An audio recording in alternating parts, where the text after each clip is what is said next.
Question number 8, Julie Ann Genter. Thank you, Mr. Speaker. My question is to the Minister of Health. Will the Minister now consider investigating a sugary drink tax, given the World Health Organization is citing evidence that increasing taxes on such drinks will contribute to reducing obesity and improving nutritional health? Mr. Speaker. The Honourable Dr Jonathan Coleman. Mr. Speaker, contrary to what the member asserts, there is neither clear nor new evidence on the effect of such a tax on obesity, and the jury is still out on this issue.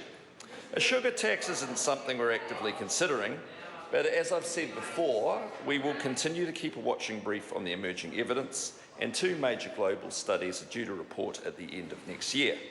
I think that it's important to note that there's no single solution that will fix obesity. That's why we've implemented a childhood obesity plan with a range of interventions across government, schools, families and the private sector. Supplementary. Supplementary question, Julie Ann Genter. So is he saying that the World Health Organization and the Prime Minister's own Chief Science Advisor are wrong, given that the Prime Minister's Chief Science Advisor chaired an international commission on ending childhood obesity that recommended sugary drinks be taxed? The Honourable Dr Jonathan So Coleman. I've talked to the Chief Science Advisor extensively about this, and he admitted there was no clear evidence on the subject, but he said on balance he was in favour of a tax. But the debate we had was, well, what really is the price elasticity in this case, and how much would you have to put a can of Coke up to stop people buying it? And the bottom line is, there is no evidence that a sugary tax will decrease obesity. So I know you love taxes, I know the member loves taxes and inquiries and sackings, but we're about evidence in this case. Supplementary. Supplementary question, Julie Ann Genter. Why is the government happy to go ahead with the childhood obesity plan but not a sugary drink tax, when 70 public health experts in New Zealand have said there is more evidence supporting a sugary drinks tax than any of the soft strategies in his plan? The Honourable Dr No, Jonathan the Coleman. member's completely wrong. There is no evidence that such a tax would decrease obesity. And if you look at what happened in Mexico, where they put a tax on 2 years ago, in actual fact, 2 years later, they're now finding that sales of Coca-Cola are growing. So until there is clear evidence, we won't be considering it. And there's not that evidence. Supplementary. Supplementary question, Julie Ann Genter. Which evidence does he think is more reliable? That from independent public health experts in New Zealand, the World Health Organization, the Prime Minister's own Chief Science Advisor, or research funded by the industry that sells sugary drinks and would like to continue selling as many sugary drinks as possible? The Honourable Dr Jonathan Coleman. I haven't read any evidence in the latter category, but in terms of the first category, I don't think the member should confuse a passion for more tax with hard evidence, and there is no evidence. If the member has the evidence, please drop it off at my office and I'll have a look at it, but I can tell you it doesn't exist. Point of order. Point of order, Julie Ann Genter. I'd like to table a letter from 70 public health experts to the Minister of Health saying that there's more evidence for a sugary drinks tax than any initiative in his childhood obesity plan. Order. The date of the letter, please. I don't have the date here, but I do have the letter. I need to put the leave for this first and then I'll hear from the Minister. Leave us sought to table that particular letter. Is there any objection? There is none. It can be tabled. Point of order. Point of order, Julie Ann Genter. I seek leave to table the journal article from the British Medical Journal, published in 2016, January this year. It's behind a paywall. The title of the article is Beverage Purchases from Stores in Mexico Under the Excise Tax on Sugar-Sweetened Beverages, Observational Study. Order. The document's now been well and truly described. Point of order. No, I need to put the leave for you first. Leave us sought to table that particular medical journal or article in the medical journal. Is there any objection? There is none. It can be tabled. Point of order. Point of order, Julie Ann Genter. I seek leave to table the academic journal article from the Obesity Review published in 2013.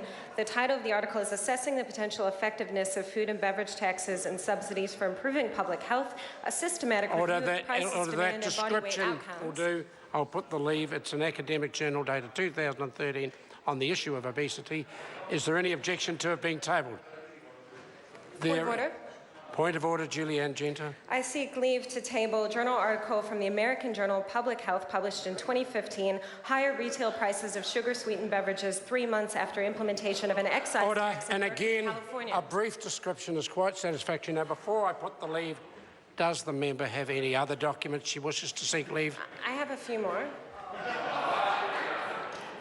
Well, the member had better be careful about using up the patience of the House. Sure. Order, no, I'm dealing with this one. Let's have a list of them all. I'll put the leave and see whether the members are happy for them to be tabled. There's an article called Taxing Caloric Sweetened Beverages, Potential Effects on Beverage Consumption, Calorie Intake and Obesity from Economic that's Research well enough Report described. number 100 from the USDA Department of Agriculture, the Economic Research Service. Okay. Leave is sought to table all Sorry, of there's those. one more. A typology of beverage taxation, multiple approaches for obesity prevention and obesity prevention-related revenue generation from the Journal Order. of Public Health Policy 2013. Order. Those significant number of documents have now been described. It's over to the House. I'll put the leave for the House to decide. Is there any objection to those documents being tabled? Point of order. Look, Order. Point of order. The Honourable Dr. Mr. Johnson. Speaker, I mean, a long list there. That first letter the member is tabling was actually published in the New Zealand Herald a few months ago. So I can table a whole lot of newspaper articles to counter that sort of rubbish. Order, member. Well, the process is quite simple. I need a description to decide whether it's relevant. If in doubt, I will put the leave. Then it is over to any member to exercise his or her right at the time to object to it being tabled. Once it has been tabled, there's no point in then raising the objection as the Minister just has. Point of order, Mr. Speaker.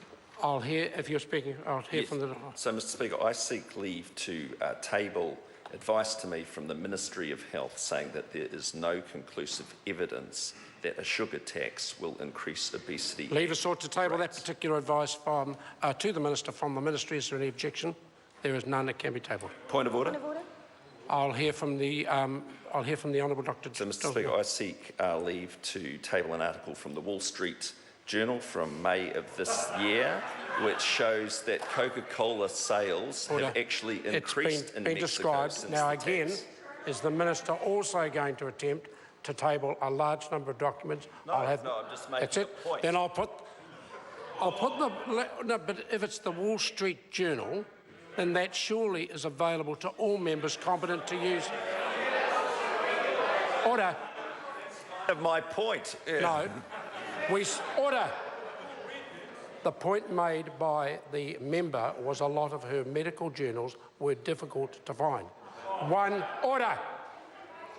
If the Honourable Minister wants to stay for the balance of question time, then don't interrupt me when I'm on my feet. There was one that was taken as behind a paywall. On that basis, I put the leave. I am not prepared to put the leave for something that's in the Wall Street Journal. I hope that's clear to the Minister. Further? James Shaw. Thank you, Mr. Speaker. I mean, the Minister did ask for evidence, and he surely cannot object when it is then... Order. I want the point of order. There isn't one. Further points of order? Point of order. Tracy Martin, per the point of order. Kia ora. And this is actually Order. my point of order, Mr. Speaker. My understanding, and I'm sure you've made it clear on several occasions, is that point of orders are supposed to be heard in silence. It's become more and more common that the National Party backbench, particularly when members of the Green Party and particularly when women are standing, decide... Order. Order. The point's been made, and I think there is some value in it. I don't accept that the interjections come from one corner only. I will attempt to keep more silence, but points of order should be, in fact, must be heard in silence. We move now finally to question number